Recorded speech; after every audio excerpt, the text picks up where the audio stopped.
যারা ভিডিও দেখছেন তাদের সবাইকে শুভেচ্ছা। আজকের যে টপিক সেই টপিকটা হচ্ছে মাল্টিমিডিয়া ক্লাস।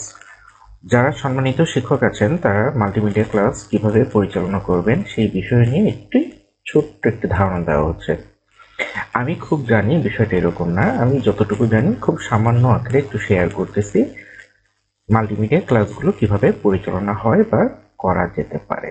ওকে, প্রথমে আপনি আপনার কম্পিউটার বা ল্যাপটপে উইন্ডোজ বাটনে প্রেস করবেন। উইন্ডোজ বাটনে প্রেস করার পরে দেখবেন এখানে সার্চ অপশনে গেলেও পাবেন, সেখানে লিখবেন power point, POWER, power point, POINT।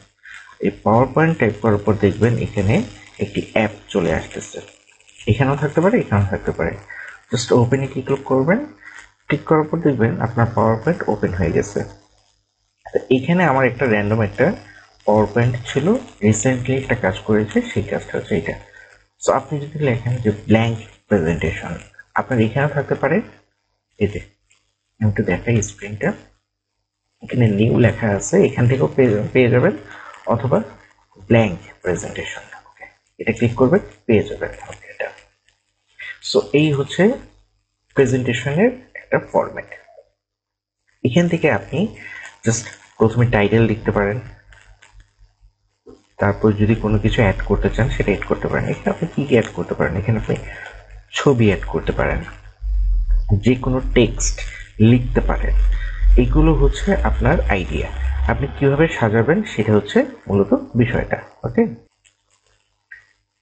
এই যে একটি স্লাইড দেখতে পাচ্ছেন, স্লাইডের ফ্রন্ট পেজ, এটা হচ্ছে ফ্রন্ট পেজ। এখানে আপনি টাইটেলের নাম দিতে পারেন, যেমন আমি আইসিটি সাবজেক্ট নিই, এইচএসসি আইসিটি সাবজেক্ট, এটা আমি লিখলেই হয়ে যাবে। ঠিক আছে, এইচএসসি আইসিটি, ওকে, লিখলাম। তো এটা একটু কালার করে দিতে পারেন, এটা হচ্ছে আপনার ইচ্ছা। তো যাই হোক, এখন মূলত বিষয়টা, এই যে টেক্সটটা লিখছেন, এই টেক্সটটা এখন একটু কালার করতে পারেন। হোম বাটনে চলে যাবেন, হোম বাটনে যাওয়ার পরে দেখবেন এখানে কালারিং এর অপশন আছে, এখানে কালারিং এর অপশন আছে। তো কালার এখন চেঞ্জ হচ্ছে, মাল্টি কালার আছে। ওকে, ডান, খুব ভালো কথা। এই লেখাগুলো ছোট বড় করতে পারেন, জাস্ট মাইক্রোসফট ওয়ার্ড ওইটার মতোই এই কাজগুলো হচ্ছে এগুলো। ওকে, যাই হোক, এখন আপনি ধরেন একটা পেজ, এটা হচ্ছে ফ্রন্ট পেজ, এখানে টাইটেল দিতে পারেন, এগুলো সব চলে যাবে। এই যে বক্সগুলো আছে না, এই বক্সগুলো সব চলে যাবে। আমি লিখি চ্যাপ্টার 1। সো এই লেখাটা একটু বড় করতে চাচ্ছে, সো কি করব, এটা ধরে ফেলবো, পুরোটা সিলেক্ট করে ফেলবো, সিলেক্ট করে এটা একটু বড় করব, এই যে বড় হয়ে গেল। ঠিক আছে, ওকে, ডান। সো এরকম হচ্ছে প্রসেসগুলো হবে। ওকে, ডান।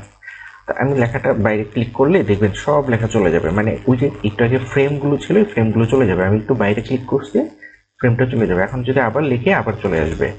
উপরে যদি লিখে আমাকে জাস্ট ইন্ডিকেট করে দিচ্ছে যে এই লেখাটা এই পর্যন্ত বড় হতে পারে, আর নিচে যে চ্যাপ্টার লেখাটা আছে এই লেখাটাও অনেক বড় হতে পারে, সেটা কতটুকু, এই যে ফ্রেমটা।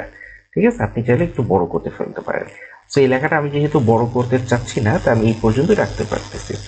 আপনি চাইলে বড় করতে পারেন, তখন বড় করলে এই পর্যন্ত, এই লেভেল পর্যন্ত যেতে পারে। ওকে, আমি এই যে বাইরে ক্লিক করব, চলে যাবে। তার মানে হচ্ছে এটা হচ্ছে আমার ফ্রন্ট পেজ।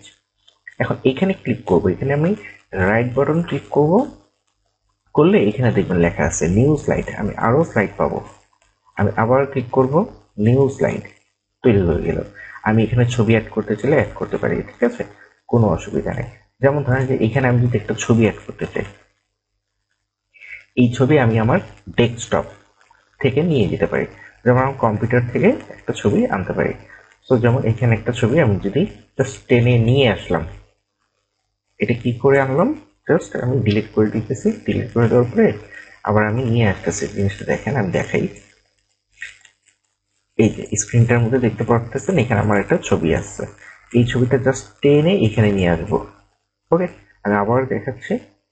এই যে এখানে একটা ছবি আছে, ছবিটা টেনে এখানে নিয়ে আসলাম, ছেড়ে দিলাম। ওকে, ডান। সো এখন কি করবো, এই ছবিটা এই ফ্রেম অনুযায়ী বসাবো। ফ্রেম অনুযায়ী বসাতে গেলে টেনে লম্বা করে দেবো। ওকে, ঠিক আছে। এখন আপনি যেই স্ক্রিন দিয়ে কাজ করবেন, আপনার যে ছবিটা হবে বা আপনি যে টপিকটা পড়াতে চাচ্ছেন স্টুডেন্টদেরকে, সেই ছবিটা কতটুকু সাইজে হবে সেটা আপনি আপনি টেনে বড় ছোট করে দিতে পারেন, আবার উপরে টাইটেলও দিয়ে দিতে পারেন, ঠিক আছে। ওকে, আমি একটা টাইটেল দিয়ে দিলাম, ঠিক আছে। ওকে ডান। সো আমি যে বাইরে এখন ক্লিক করব, চলে যাবে। এই যে ওই যে একটা ফ্রেমগুলো ছিল, এই যে ফ্রেমটা, এই ফ্রেমটা চলে যাবে। ওই যে ফ্রেমটা দেওয়ার কথা মানে হচ্ছে কি, আমাকে জাস্ট বোঝানো যে হ্যাঁ আপনি এই লেখাটা এত বড় করতে পারেন, এটা একটা সম্ভাবনার কথা বলা হচ্ছে, বা প্রসেসিং, ঠিক আছে, এত বড় হতে পারে। ওকে, যাই হোক, আমি বাইরে ক্লিক করলাম, চলে যাবে। ওকে ডান। তো এখন কি করবেন, এই যে একটা লেখা, এইটা ধরেন অতিরিক্ত চলে আসছে, এটাকে আপনি কি করবেন, ডিলিট করে দেবেন। এখানে একটা রাইট বাটন ক্লিক করবেন, করলে কি আসবে দেখবেন, এইখানে ওই যে নিউ স্লাইড, মানে অতিরিক্ত যদি আমি আরো স্লাইড চাই, মানে এক একটা পেজ যদি আমি আরো চাই, তাহলে নিউ স্লাইডে ক্লিক করব। এখন যদি বলেন যে না আমি এটা ডিলিট করে দেবো, আমার লাগবে না, অতিরিক্ত হয়ে গেছে, আমি ডিলিট দিয়ে দিব। ওকে, চলে গেছে, দেখেন তিনটা ছিল, এখন দুইটা আছে। সো এরকম আপনি 7-8টা পেজ তৈরি করতে পারেন, 7-8টা পেজ মিলে এক একটা স্লাইড বলা হয়, এই সম্পূর্ণ হচ্ছে স্লাইড। ওকে ডান। এখন ছোট্ট করে একটা কথা বলি, এইটা ধরেন যে আপনি এখন স্লাইডটা রেডি, সম্পূর্ণ রেডি। সো এখন কি করবেন, এই স্লাইডটা, এই যে এখানে একটা বাটন আছে, সেই বাটনটা আমি দেখাচ্ছি স্ক্রিনে, দেখাচ্ছি। এই যে নিচে একটা বাটন আছে, এখানে কি লেখা আছে আমি একটু ছোট করে দেখাই, আপনি বুঝতে পারবেন, ঠিক আছে। এই যে এখানে ক্লিক করবেন, এই লেখাটা হচ্ছে স্লাইড শো, এই যে বাটনটা, এই বাটনটা কি স্লাইড শো, ক্লিক করবেন, ও বড় হয়ে যাবে, একদম ফুল স্ক্রিন হয়ে যাচ্ছে। আপনি হয়তো বা এখন ডিসপ্লেতে দেখতে পারতেছেন না, এটা হচ্ছে কি আপনার কম্পিউটারটা যত বড় হবে, 15.5 ইঞ্চি সাধারণত ল্যাপটপগুলোর সাইজ হয়, সেটা যদি আপনার সবচেয়ে বড় স্ক্রিন হয় তাহলে পুরো ফুল স্ক্রিন চলে যাবে। যেহেতু আপনি প্রজেক্টরে দেখাবেন, সেটা অত বড় ছোট করার কোনো বিষয় নাই। ওকে, আমি কিবোর্ডে ইএসসি নামে একটা বাটন আছে, সেটা প্রেস করলে কি হবে, আবার আগের জায়গায় চলে আসবে। তো যাই হোক, তো সেটা কিভাবে আমি দেখাই দিব, সেটা হচ্ছে কি ইএসসি, আমি আবারও বলছি ইএসসি, কিবোর্ডের বাম দিকের একদম উপরে কর্নারে একটা বাটন আছে, সেটা হচ্ছে ইএসসি বাটন। কিবোর্ডের বাম দিকে একদম উপরে কর্নারে যে বাটন আছে, সেটা ইএসসি প্রেস করলে কি হবে, এই যে আমি ফুল স্ক্রিনে ছিল, ফুল স্ক্রিন থেকে আবার এক্সিট করে ছোট স্ক্রিনে চলে আসলাম। ওকে ডান। ওকে,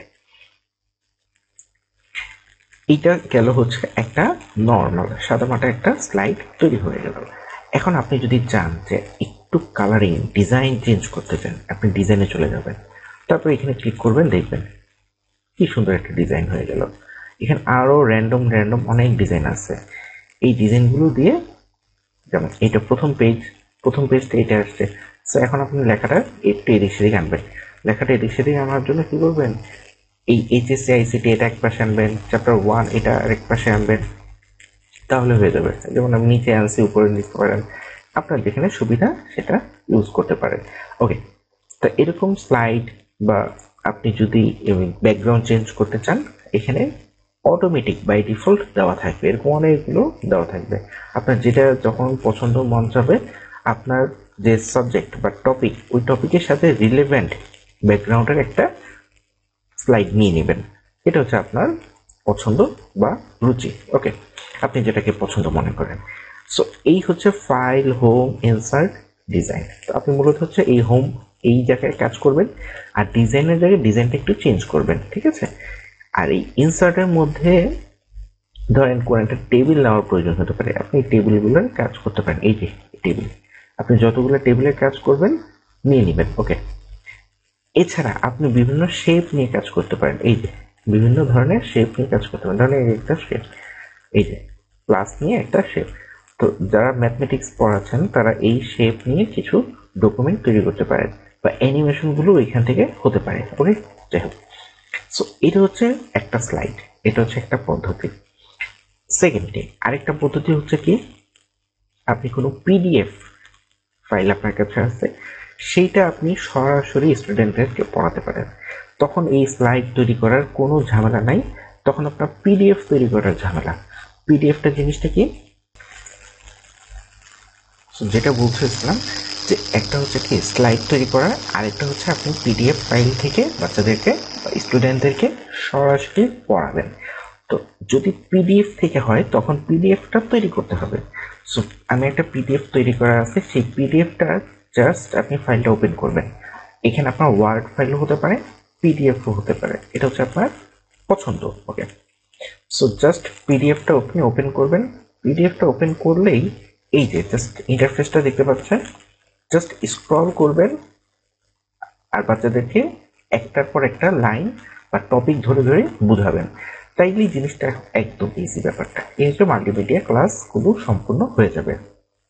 সো এখন আপনার হচ্ছে স্বাচ্ছন্দ্য যেটাতে পছন্দ মনে করেন সেই টপিক ওয়াইজ ধরে ধরে হয় আপনি পিডিএফ নিয়ে করাতে পারেন, অথবা স্লাইড নিয়েও কাজ করাতে পারেন, অথবা ওয়ার্ড ফাইল, যেটা আরো ইজি। ওয়ার্ড ফাইলে কিছু একটা লিখলেন, সেই লেখাগুলো আপনি বাচ্চাদেরকে স্টেপ বাই স্টেপ পয়েন্ট আকারে বাচ্চাদেরকে বোঝালেন বা পড়ালেন, এটি। সো এই হচ্ছে মাল্টিমিডিয়া ক্লাসের একটা সংক্ষিপ্ত আলোচনা, একটা খুবই সংক্ষিপ্ত আলোচনা। ইনশাল্লাহ বোঝানোর চেষ্টা করলাম। আশা করি ভুল ভ্রান্তি হয়ে থাকলে, বেয়াদবি হয়ে থাকলে মাফ করবেন। সম্মানিত শিক্ষকদের উদ্দেশ্যে বলতেছি, আমার জন্য দোয়া করবেন যাতে সবার মঙ্গল হয়, ভালো হয়। সবাই সবার জন্য দোয়া করি। আজকে এ পর্যন্তই। সবার জন্য শুভেচ্ছা রইল।